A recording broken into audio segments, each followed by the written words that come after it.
কোনো ভরসা, ভুলে একা বসে আছি নাহি ভরসা, হাসি হাসি বারবার ধান কাটা হলো সারা। রবীন্দ্রনাথের সোনার তরীকে হিপ হপ বানানো হয়েছে, আর এতেই ক্ষোভে ফুঁসছে হাজারো শ্রোতা। কোক স্টুডিওর নতুন গান মেঘ প্রকাশের পরেই শুরু হয়েছে তুমুল বিতর্ক।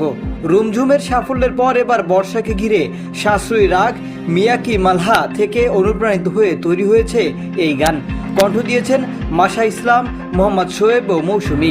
কিন্তু বিতর্কের মূল কারণ গান নয়, রবীন্দ্রনাথ ঠাকুরের সোনার তরী কবিতাকে হিপ হপ স্টাইলে উপস্থাপন। আর এই এক্সপেরিমেন্ট একেবারেই মেনে নিতে পারেননি অনেক শ্রোতা। ইউটিউবের কমেন্টে একজন লিখেছেন, রুমঝুম পর্যন্ত সব ঠিক ছিল, কিন্তু এটা একদমই জমেনি। আরেকজনের মন্তব্য, দ্য বেস্ট অখাদ্য এভার। সমালোচনায় যোগ দিয়েছেন লেখক আনিসুল হক। তিনি লিখেছেন, এক্সপেরিমেন্ট করার অধিকার আছে, কিন্তু সোনার তরীর চেয়ে খারাপ রূপ হতে পারে না। কবিতাটা ওরা বোঝেনি, করুণভাবে ফেল করেছে, 10-এ -10। তবে অন্যদিকে কেউ কেউ বলেছেন, শিল্পে নতুন কিছু করার সাহসকে স্বাগত জানানো উচিত। আপনার কি মনে হয়, সোনার তরীকে হিপ হপ রূপ দেওয়া কি সৃজনশীলতা, নাকি রবীন্দ্রনাথের সৃষ্টির প্রতি অসম্মান? কমেন্টে জানান আপনার মতামত।